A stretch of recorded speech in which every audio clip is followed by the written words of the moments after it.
Welcome to our channel I Will Teach, and this is the video for class 10 students of chapter number 1. This is our third video of chapter number 1. Chapter number 1 is what chemical reactions and equations, जिसकी हम पहले 2 videos cover कर चुके हैं. हमने first video में पढ़ा था what are chemical reactions and equations. ठीक है, हमने अच्छे से उनको सीखा कि क्या होती है, क्यों हम इक्वेशंस बनाते हैं, कैसे उनको लिखते हैं, कैसे स्टेटमेंट से सिंबल में कन्वर्ट करते हैं, राइटिंग का मेथड क्या होता है, एंड बैलेंसिंग कैसे की जाती है, द मोस्ट इम्पोर्टेंट पॉइंट. ठीक है, अभी जो हमारी थर्ड वीडियो है, इस वीडियो के अंदर हम कवर करने वाले हैं what are the types of chemical reactions. ठीक है, तो बेटा इनसे भी क्वेश्चन बहुत ही ज़्यादा पूछा जाता है एग्जाम में, बहुत ही इंपॉर्टेंट है एग्जाम पॉइंट ऑफ व्यू से. प्लीज़ ध्यान से देखना, नहीं समझ आए तो बार बार रिपीट करके देखना, आपको ज़रूर क्लियर हो जाएगा. ठीक है, एंड बैलेंसिंग भी बहुत इंपॉर्टेंट है. मैंने पहले ही बताया था कि बैलेंसिंग करना भी बहुत ही ज़्यादा ज़रूरी है. तो आज की जो हमने रिएक्शंस जितनी भी मैंने लिखी है, मैंने उनको बैलेंस नहीं किया है.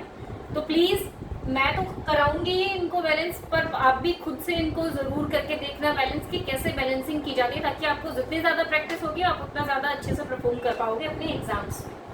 ठीक है, तो अब आते हैं हम टाइप्स ऑफ केमिकल रिएक्शंस पे. तो बेटा हमारे पास 6 different types of chemical reactions हैं जो आपके सिलेबस के अकॉर्डिंग आपको पढ़नी है. That is combination reaction, decomposition reaction. मैंने रिएक्शन को बार बार लिखने की बजाय मैंने एक एब्रीविएशन बना दिया, that is this is for reaction. Okay, तो combination reaction, decomposition reaction, displacement reaction, double displacement reaction, oxidation and reduction reaction, exothermic and endothermic reactions. These are the reactions जो आपके सिलेबस के अकॉर्डिंग आपको cover करनी है. तो इस video में मैं सिर्फ आपको 3 रिएक्शंस के बारे में, उनके एग्जांपल्स एंड प्लस बैलेंसिंग आपको कराने वाली हूँ. जो लास्ट की 3 रिएक्शंस बचेंगी double displacement, oxidation, reduction, exothermic and endothermic reaction, वो हम नेक्स्ट वीडियो में कवर करेंगे, क्योंकि वीडियो ज़्यादा लंबी हो जाएगी, जो मैं नहीं चाहती हूँ. ठीक है, क्योंकि हम थोड़ा थोड़ा करके भी कवर करेंगे तो हम बहुत ही इजीली अपना सिलेबस कवर कर पाएंगे, और सबसे अच्छी बात है कि हम चीज़ों को ज़्यादा टाइम के लिए ग्रैस्प कर पाएंगे. ठीक है, तो सबसे पहली रिएक्शन हमारी आती है, दैट इज कॉम्बिनेशन रिएक्शन. नाम से ही समझो व्हाट इज कॉम्बिनेशन रिएक्शन. कोई भी 2 चीज़ कंबाइन हो रही है, मिल रही है. तो अभी रिएक्शन है तो क्या कंबाइन होगा, रिएक्टेंट्स कंबाइन होंगे ना प्रोडक्ट बनने के लिए. तो कॉम्बिनेशन रिएक्शन कौन सी रिएक्शन होती है, इन विच more than 2 reactants combine to form a product is known as combination reaction. For example, आपके एनसीईआरटी के एग्जाम्पल से मैंने यहाँ लिए हैं, प्लीज इनको अच्छे से समझना. Magnesium, that is Mg, magnesium plus oxygen. जब मैग्नीशियम जो है, अभी मैंने यहाँ पे इनकी स्टेट्स लिखी हुई है, प्लीज आप इनको देखते रहना, और ये लिखना भी बहुत ही जरूरी होता है. तो मैग्नीशियम जो है ऑक्सीजन के साथ रिएक्ट करेगा, these two are what, reactants. ठीक है, तो जब ये कंबाइन करेंगे तो एक सिंगल प्रोडक्ट बनाएंगे, that is magnesium oxide MgO. ठीक है, तो ये क्या है, केमिकल, सॉरी हमारी क्या है, कॉम्बिनेशन. केमिकल रिएक्शन तो है ही, साथ में कौन सी केमिकल रिएक्शन है, कॉम्बिनेशन रिएक्शन है, क्योंकि 2 डिफरेंट रिएक्टेंट्स कंबाइन हो रहे हैं और एक सिंगल प्रोडक्ट बन रहा है. That is why we call these reactions are combination reaction. इसी तरीके से है H2 plus O2 gives H2O, C plus O2 gives CO2. ठीक है, उसके बाद आपका मोस्ट इंपोर्टेंट एग्जांपल जो है कॉम्बिनेशन रिएक्शन का, जिससे क्वेश्चन बनने के ज्यादा चांसेस होते हैं, that is what, calcium oxide, जिसको हम क्या बोलते हैं, क्विकलाइन. कैल्शियम ऑक्साइड, इसको क्या बोलते हैं हम, कॉमन नेम क्या है इसका, क्विकलाइन. क्विकलाइन जब कंबाइन करता है वाटर के साथ तो वो बनाता है कैल्शियम हाइड्रोक्साइड. क्या बनाता है ये, कैल्शियम हाइड्रोक्साइड बनाता है. एंड फर्दर क्या होता है कि जब ये कैल्शियम हाइड्रोक्साइड बेटा कार्बन डाइऑक्साइड के साथ रिएक्ट करता है तो वो क्या बना लेता है, कैल्शियम कार्बोनेट बना लेता है, प्लस वाटर रिलीज होता है. ठीक है, तो अभी इस रिएक्शन में क्या खास बात है, सबसे पहले क्या हुआ कि क्विकलाइन वाटर के साथ रिएक्ट करा, और वो रिएक्ट करके उसने क्या बना लिया, कैल्शियम हाइड्रोक्साइड बना लिया. ये कैल्शियम हाइड्रोक्साइड हम किस लिए यूज करते हैं, what is the use of this calcium hydroxide. This calcium hydroxide is used for white washing. Is used for white washing. जब हम अपने नए घर बनाते हैं तो white wash करा के छोड़ देते हैं ना उनको कुछ टाइम के लिए. ठीक है, तो वो white wash क्या होता है, कैल्शियम हाइड्रोक्साइड होता है. एंड दिस कैल्शियम हाइड्रोक्साइड कुछ टाइम के बाद क्या होता है, जब उसके सराउंडिंग में जो एयर होती है, उस एयर में से वो कार्बन डाइऑक्साइड के रिएक्ट कर जाता है और रिएक्ट करके क्या कैसी लेयर बना लेता है, कैल्शियम कार्बोनेट की लेयर बना लेता है जो कि शाइनी होती है, जिसकी वजह से दीवारें थोड़ी चमकने लग जाती है। समझ में आया? ये इंपॉर्टेंट है, इस रिएक्शन को प्लीज याद रखना, इसका यूज याद रखना और कौन सी लेयर बन जाती है वो भी याद रखना है। ठीक है, कैल्शियम कार्बोनेट की लेयर बन जाती है। तो आपको समझ में आया कॉम्बिनेशन रिएक्शन क्या है कि डिफरेंट रिएक्टेंट्स कंबाइन होके सिंगल प्रोडक्ट बना रहे हैं। जल्दी से एक बार इनकी बैलेंसिंग देख लेते हैं। मैं 2 की बैलेंसिंग करा रही हूँ, फर्दर 2 की आप खुद ट्राई करो, नहीं आता है तो प्लीज मुझे बताना आप। ठीक है, तो सबसे पहले देखते हैं Mg plus O2 gives MgO। अभी इधर Mg कितना है, कितने एटम्स प्रेजेंट है Mg के, सिंगल है, और इधर कितना है प्रोडक्ट में, वो भी सिंगल है। मैंने बताया था ना बैलेंसिंग करनी क्यों जरूरी है, law of conservation of mass हमने पढ़ा था, that is mass can neither be created nor be destroyed. उसको हम ना क्रिएट कर सकते हैं ना उसको डिस्ट्रॉय कर सकते हैं, तो जितना रिएक्टेंट है उतना ही प्रोडक्ट बनेगा ना, तो इसलिए इनको बैलेंस करना बहुत जरूरी है। ठीक है, तो Mg1 है तो इधर भी Mg1 है, हमें बैलेंस करने की जरूरत नहीं पड़ेगी।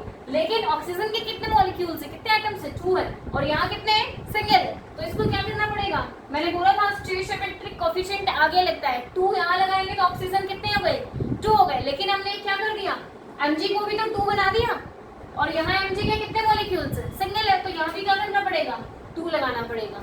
Equation balanced. नेक्स्ट आते हैं H2 plus O2 gives H2O।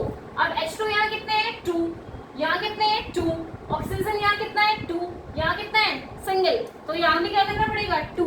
लेकिन अभी हाइड्रोजन कितना हो गया, 4, तो यहाँ क्या करें, 2 कर दे, तो हाइड्रोजन यहाँ भी कितना हो गया, 4। इक्वेशन क्या हो गई, बैलेंस हो गई। समझ में आया? ठीक है, हम नेक्स्ट रिएक्शन पे आते हैं अपनी, दैट इज डीकंपोजिशन रिएक्शन।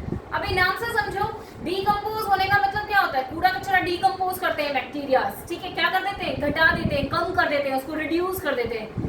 तो डीकंपोजिशन रिएक्शन भी यही होती है कि एक प्रोडक्ट, एक मॉलिक्यूल, एक कंपाउंड टूटता है डिफरेंट प्रोडक्ट्स के अंदर। यहाँ पे सिंगल जो है मॉलिक्यूल कंपाउंड हमारा टूटता है डिफरेंट प्रोडक्ट्स के अंदर, उसको हम क्या बोलते हैं, डीकंपोजिशन रिएक्शन। एग्जांपल से समझते हैं, जो ये कैल्शियम कार्बोनेट था बेटा जो यहाँ बना था, अगर इस कैल्शियम कार्बोनेट को हम हीट कर दे तो दोबारा से वो क्या बन जाएगा, कैल्शियम ऑक्साइड बन जाएगा, एंड कार्बन डाइऑक्साइड जो गैस इसमें ऐड हुई थी वो रिलीज हो जाएगी। समझ में आया? लेकिन डीकंपोजिशन करने के लिए हमें कोई ना कोई एक्सटर्नल फोर्स देना पड़ेगा, whether it is heat, whether it is light.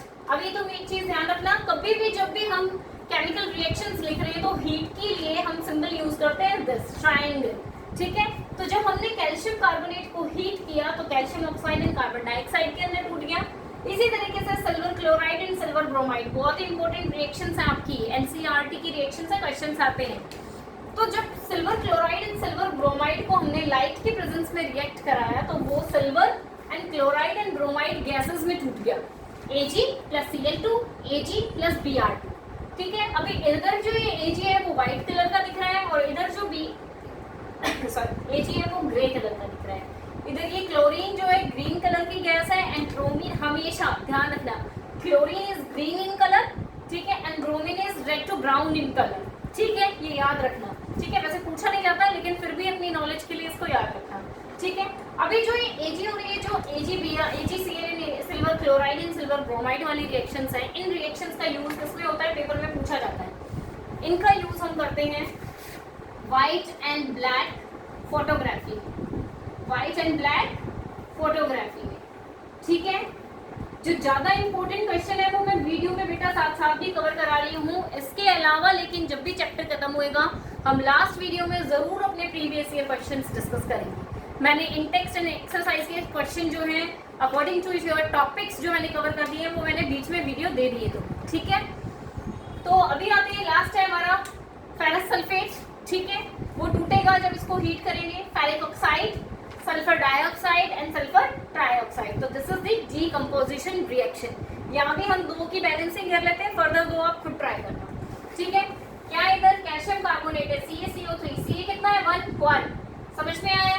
उसके बाद आ जाते हैं CO3 पे, यहाँ कार्बन कितना है 1, यहाँ कार्बन कितना है 1, ऑक्सीजन कितने हैं यहाँ 2 n + 1 3, और यहाँ कितने 3। तो बैलेंसिंग करने की जरूरत नहीं है हमें, ये ऑलरेडी बैलेंस्ड है। इसके बाद आ जाते हैं AgCl, Ag एंड Cl2। इधर Ag 1 है और इधर भी 1 है, इधर Cl1 है लेकिन इधर Cl कितने हैं 2 है, तो यहाँ क्या करना पड़ेगा 2। अब लेकिन यहाँ पे Ag कितने हो गए 2, तो यहाँ पे क्या करना पड़ेगा 2। समझ में आ रहा है आपको? नहीं आ रहा है प्लीज वीडियो को वापस देखो और उसको समझो, ठीक है? बहुत ही इजी है, बहुत ही इजी है। एक बार आपने कॉन्सेप्ट समझ लिया तो आप कोई भी रिएक्शन बैलेंस कर सकते हो, ठीक है? उसके बाद आता है बेटा थर्ड, जो आपकी लास्ट रिएक्शन है इस वीडियो की, दैट इज डिस्प्लेसमेंट रिएक्शन। देखो नाम से समझो, डिस्प्लेस कर देना, यानी मानो ये दो चीजें हैं हमारे पास, इसने इसकी जगह को ले लिया और इसको हटा दिया, डिस्प्लेस कर दिया, that reaction is called as displacement reaction. इसमें क्या होगा, हमारे पास जो रिएक्टिव एलिमेंट होगा वो दूसरे एलिमेंट को, लेस रिएक्टिव एलिमेंट को हटा देगा उसकी जगह से। ऑब्वियस सी बात है, एक यहाँ ज्यादा ताकतवर इंसान खड़ा है और यहाँ मैं खड़ी हूँ, तो वो मुझे क्या है आसानी से धक्का लगा के हटा सकता है ना, तो that is called as displacement reaction. तो जो ज्यादा रिएक्टिव एलिमेंट होगा वो क्या करेगा, लेस रिएक्टिव एलिमेंट को हटा देगा, रिमूव कर देगा उसकी प्लेस से। तो एग्जाम्पल से समझते हैं, कॉपर सल्फेट का जो सॉल्यूशन होता है बेटा, वो या जो क्रिस्टल्स होते हैं वो ब्लू कलर के होते हैं, ठीक है? लेकिन जब इस कॉपर सल्फेट सॉल्यूशन या क्रिस्टल्स के अंदर हम जिंक को डाल देते हैं, जो कि सिल्वर ग्रे या सिल्वर व्हाइट कलर के दिखाई देते हैं हमें, तो ये आपस में रिएक्ट करके क्या प्रोडक्ट देते हैं हमें, ZnSO4 and Cu। तुम देखो पहले CuSO4 था, लेकिन अभी क्या हुआ, इस Cu की जगह किसने ले लिया आके, Zn ने ले ली। तो इसने क्या किया है, zinc is more reactive than copper, ठीक है? तो इसने क्या किया, कॉपर को हटा दिया और इसकी जगह खुद ले ली, ठीक है? तो यहाँ क्या बन गया, ZnSO4, ठीक है? पहले ये कॉपर सल्फेट ब्लू कलर का था, लेकिन अभी वो जिंक सल्फेट बन गया, तो सॉल्यूशन कैसा हो गया, कलरलेस। पहले वो कैसा था, ब्लू कलर का था। तो कैसे पता चला हमें, क्योंकि सॉल्यूशन क्या हो गया है, कलरलेस हो गया, तो हमें ऑटोमेटिकली समझ में कि क्या हुआ, zinc is more reactive than copper and zinc ने क्या किया, कॉपर की जगह ले ली है एंड कॉपर रिलीज हो गया, जो कि रेड एंड ब्राउन कलर का दिखता है हमें, ठीक है, सॉलिड स्टेट में। उसके बाद हम बात करते हैं कॉपर ऑक्साइड एंड मैग्नीशियम, ठीक है? अभी यहाँ पे क्या हो रहा है, magnesium is more reactive than copper, ठीक है? तो अभी इसने क्या किया, MgO एंड Cu को रिलीज कर दिया। समझ में आया? तो this is called as displacement reaction. इसको बैलेंस करने की कोशिश करो, Cu कितना है 1, यहाँ कितना है 1, O कितना है 1, यहाँ भी 1, Mg1 बैलेंस है ऑटोमेटिकली ये। इसको देखते हैं, CuSO4 plus Zn is equal to ZnSO4 plus Cu, automatically दिख रहा है कि वो बैलेंस्ड है, ठीक है? तो हमें यहाँ पे भी बैलेंसिंग करने की जरूरत नहीं पड़ी। तो मैं आपको साथ साथ हर एक टॉपिक को साथ लेके चलने की कोशिश कर रही हूँ, ताकि तुम्हें अलग अलग बिखरा हुआ भी ना लगे चैप्टर और तुम आसानी से सारी चीज़ों को कंपाइल कर पाओ, ठीक है? तो आज की वीडियो यही खत्म करते हैं हम अपनी, ठीक है? नेक्स्ट वीडियो में हम ये वाली रिएक्शंस कवर करेंगे। So please thank you so much for watching my video, and if you like it, so please like the video and subscribe my channel and share to your friends.